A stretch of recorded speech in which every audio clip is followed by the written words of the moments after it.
Hey, welcome back. A viewer had asked me to go through what I typically do for engine commissioning on the boat. Uh, Actually, my commissioning starts in the fall. Uh, After the last sail, last time I take the boat out, that's when I start preparing the engine for winter, and also some of those things are very beneficial for the coming spring. So I write my maintenance down in a it's really a maintenance logbook. It's not a logbook uh, for days of sailing and things like. It's strictly what have I done in a particular year, uh, on whether it's installing a new system, repairing a system, or even commissioning the engine. I'll write down the engine hours along with what I've actually done on the engine. So I just have a little list here that I jotted down.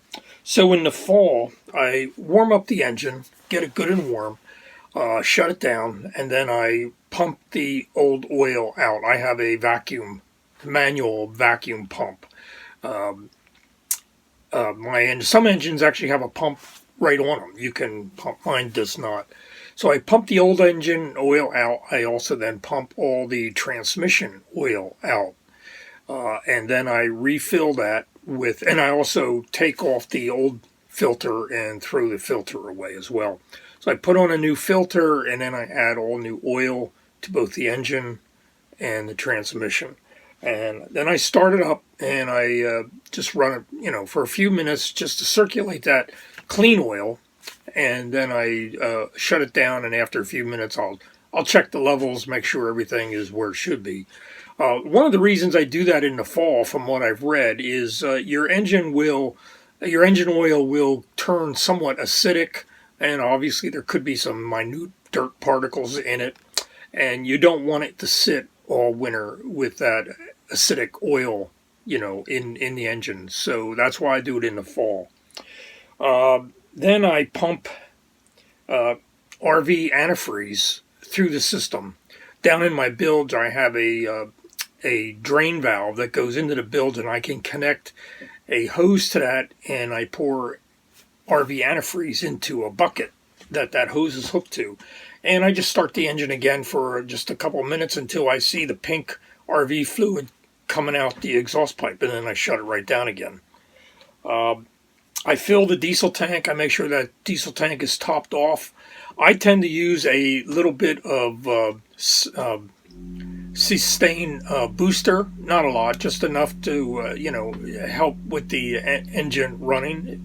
I don't know if it makes a difference because I never tried it without it, but anyway, I use that. I also put in some of the this biological growth killer. I make sure I have some of that in, and I usually put that in with every time I fill my tank from a jerry can. I put in a little bit of that biological killer.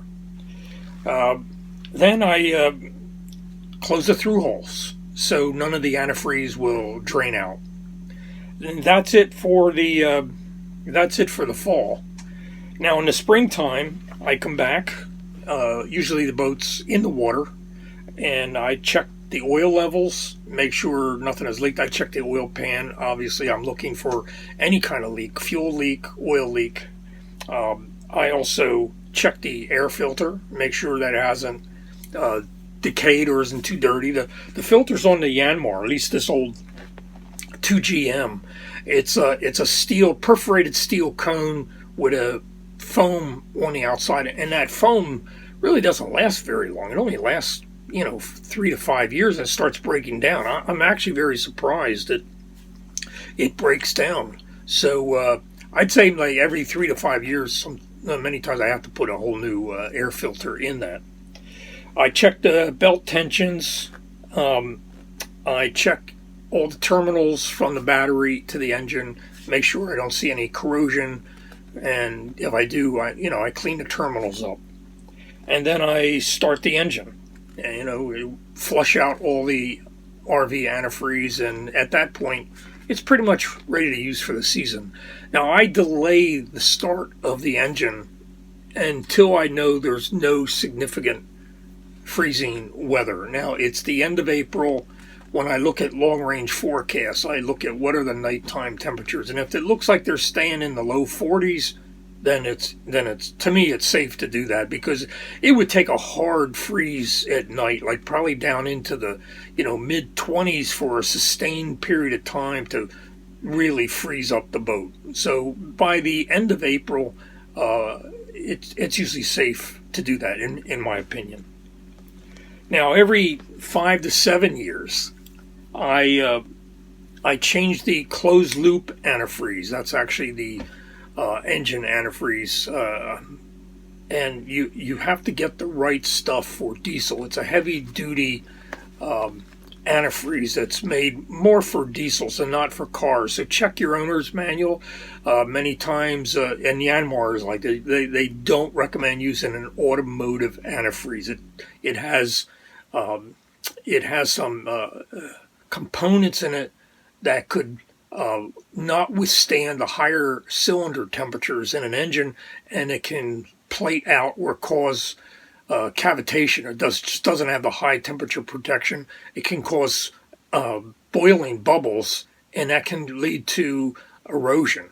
Believe it or not, it can actually start to erode the outer cylinder wall. So make sure you have the right RV antifreeze. I also change the fuel filters. I'm not big on changing fuel filters. If the engine runs and it can run at max RPM, I leave well enough alone. I tend not to mess with it. My diesel's clean. I've inspected inside the tank before, and this was after 10 years of ownership. I was surprised how clean that tank was. So I tend to leave well enough alone, because as some of you know, once you open up that fuel system, you got to chase air leaks. So I don't need that headache. I tend not to mess with the fuel filter. I also, every 5 to 7 years, I'll just change the pump impeller, the rubber roll water impeller. I take it out. Usually I don't see any cracks in it, and I may save it as a spare, the old one, but I'll put a new one in. It's one of those things that if something's going to break, it's either going to be a belt or that pump. So I just change the pump impeller every 5 to 7 years. And also I change the belts. I'll inspect them. If I see really very little wear or no wear at all, then I won't change the belts. But I do recheck the tension. Sometimes they can loosen up over the winter time. But that's I'm looking at my notes here. That's pretty much it, what I do. I don't do anything more major than that. I don't know, did I say in the fall, maybe I didn't say this, I look at the Raycor filter and I drain a little bit of diesel out of that, just in case there's a little bit of water. Sometimes it's hard to see, at least where mine's located, so I just get a little can and just drain a little bit of that diesel out, make sure there's no water in that Raycor filter. But that's pretty much it, what I do for commissioning the engine. Like I say, it starts in the fall and it ends in the spring. My disclaimer is, this is what I do. I recommend you read your manual and follow your manual. This is what I do. So your mileage may vary on your engine. Not bad pun, but follow your manual. Don't necessarily follow me. Okay. Thanks for watching. I hope you have a good day.